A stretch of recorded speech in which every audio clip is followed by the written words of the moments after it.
Class 11-এ যাদের রাষ্ট্রবিজ্ঞান আছে তারা অবশ্যই এই ভিডিওটা দেখো, কারণ রাষ্ট্রবিজ্ঞান ছাত্রছাত্রীদের জন্যই আজকে এই ভিডিওটা করা হয়েছে। সেমিস্টার 1 চতুর্থ অধ্যায় সংবিধান প্রণয়ন ও তার দর্শন, এখান থেকে অনেকগুলো গুরুত্বপূর্ণ প্রশ্নগুলো নিয়ে আলোচনা করা হবে, যেগুলো এর আগে বহুবার বিভিন্ন স্কুলে এসেছে এবং এবারও আসবে। 2025-এর জন্য খুবই গুরুত্বপূর্ণ। তোমরা অবশ্যই ভিডিওটা দেখো।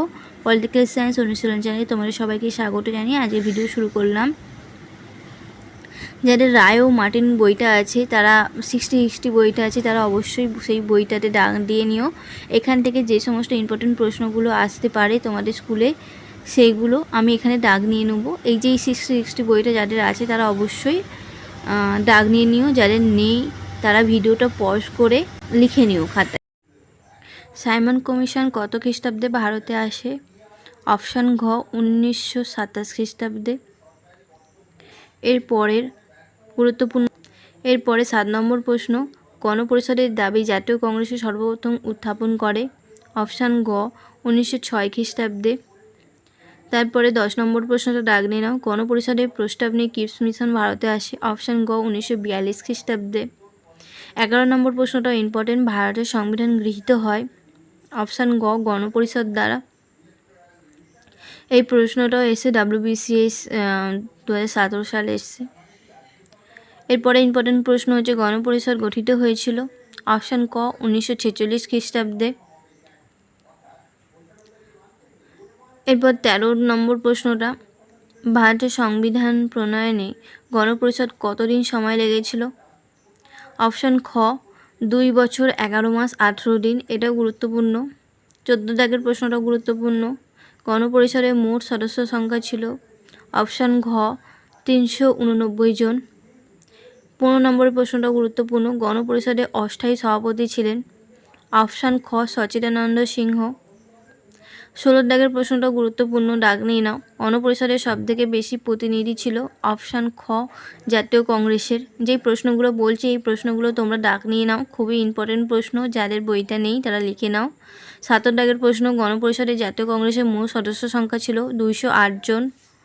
ভারতের গণপরিষদের মোট নির্বাচিত প্রতিনিধির সংখ্যা ছিল? অপশান ঘ 296 জন।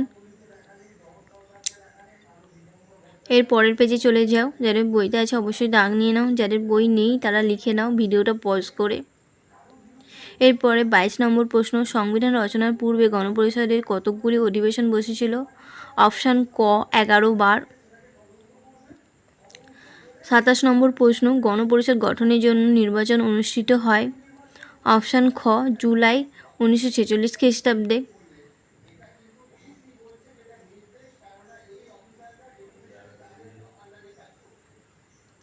এরপরে 31 দাগের প্রশ্নটাও ইম্পর্টেন্ট আছে।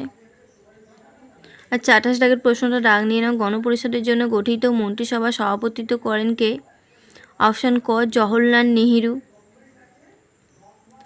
স্বাধীনতার পূর্বে ভারতে কে গণপরিষদ গঠনের ধারণা দিয়েছিলেন? অপশান ক MN রায়। 32 দাগের প্রশ্ন, কে সর্বপ্রথম গণপরিষদের দাবি জানান? অপশান ঘ গান্ধীজি। এরপরে 36 দাগের প্রশ্নটা দাগ নিয়ে নাও, ভারতে গণপরিষদের সভাপতি ছিলেন? অপশান ঘ রাজেন্দ্র প্রসাদ।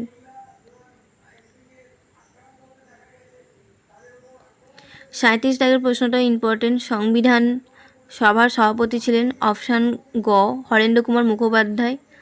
38 নম্বর প্রশ্নটাও গুরুত্বপূর্ণ, গণপরিষদের প্রথম মহিলা সদস্য ছিলেন সরোজিনী নাইডু। বাকি প্রশ্নগুলো জাস্ট রিডিং পড়ে রাখবে, যেগুলো বলছি এগুলো খুবই গুরুত্বপূর্ণ, অবশ্যই তোমরা লিখে নাও।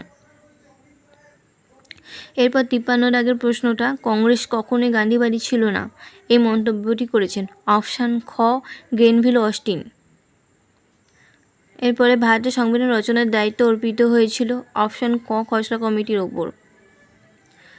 55 নম্বর প্রশ্ন, খসড়া কমিটির সভাপতি ছিলেন? অপশান ঘ ডক্টর আম্বেদকর। ভারতের সংবিধানের জনক হলেন?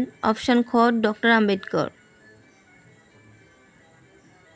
খসড়া কমিটি গঠিত হয়? অপশান গ 1846 খ্রিস্টাব্দে 29 আগস্ট। এরপরে 64 আগের প্রশ্ন, গণপরিষদ কর্তৃক ভারতের সংবিধান গৃহীত হয়। এই প্রশ্নটা বারবার আসে, দেখে নাও। অপশান খ 1949 খ্রিস্টাব্দের 26শে নভেম্বর। এর পরের প্রশ্নটাও খুবই গুরুত্বপূর্ণ। ভারতের সংবিধান গৃহীত হয় 1950 খ্রিস্টাব্দের 26শে জানুয়ারি। আওয়ার কনস্টিটিউশন গ্রন্থটির রচয়িতা হলেন অপশান গ সুভাষ সি ক্যাপস। 70 নম্বর প্রশ্ন, ভারতের সংবিধান বর্তমানে মোট কয়টি ধারা আছে? 470টি। ভারতের সংবিধানে বর্তমানে মোট কয়টি তপশিলি আছে? অপশান ক 12টি। 73 নম্বর প্রশ্ন, ভারতের সংবিধান অপশান গ প্রধানত লিখিত। 75 নম্বর প্রশ্ন, ভারতের সংবিধানে প্রস্তাবনা কোন দেশে অনুকরণে? অপশান খ মার্কিন যুক্তরাষ্ট্র। সংবিধানের চাবিকাঠি বলা হয়? অপশান ক প্রস্তাবনাকে। এরপরে 77 নম্বর প্রশ্ন, সংবিধানের প্রস্তাবনাকে সংবিধানের প্রাণ বা এবং চাবিকাঠি বলে কে চিহ্নিত করেন? অপশান গ ঠাকুরদাস ভার্গব। 80 নম্বর প্রশ্ন, প্রস্তাবনা অনুযায়ী ভারতের সার্বভৌম ক্ষমতার উৎস হল? অপশান গ জনগণ। 81 নম্বর প্রশ্ন, ভারতের প্রস্তাবনা অনুযায়ী ভারত হলো একটি? অপশান ঘ সার্বভৌম সমাজতান্ত্রিক ধর্মনিরপেক্ষ গণতান্ত্রিক সাধারণতন্ত্র। 82 নম্বর প্রশ্ন, ভারতের সংবিধানে 42তম সংশোধনী প্রস্তাবনায় সংযোজিত শব্দগুলি হল? অপশান গ সমাজতান্ত্রিক ও ধর্মনিরপেক্ষ। 83 নম্বর প্রশ্ন, ধর্মনিরপেক্ষর অর্থ হল? অপশান ক সব ধর্মই সমান মর্যাদা। এরপর 87 নম্বর প্রশ্ন, ভারতের সংবিধানের প্রস্তাবনায় ধর্মনিরপেক্ষ শব্দটি যুক্ত হয়েছিল? অপশান গ 42তম সংশোধনীতে। 88 নম্বর প্রশ্ন,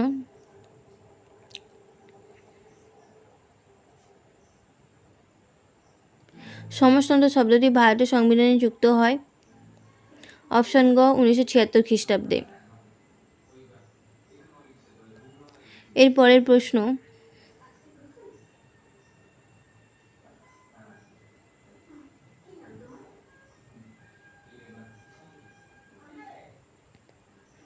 একশো 5 নম্বর প্রশ্নটা করবে, কোন মামলায় সুপ্রিম কোর্ট রায় দেয় যে প্রস্তাবনা হলো সংবিধানের মূল বৈশিষ্ট্য? অপশান ক কেশবনন্দ ভারতী মামলায়।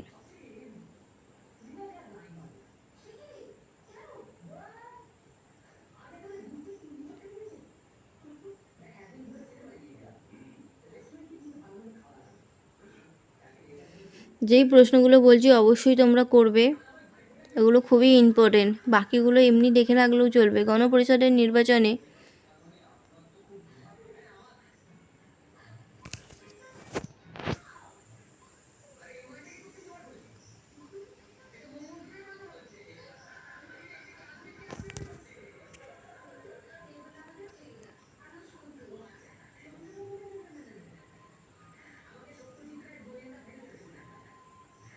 লিখিত সংবিধান ও প্রস্তাবনার ধারণাটি ভারতের কোন দেশের সংবিধান থেকে গ্রহণ করা হয়েছে? অপশান গ মার্কিন যুক্তরাষ্ট্র।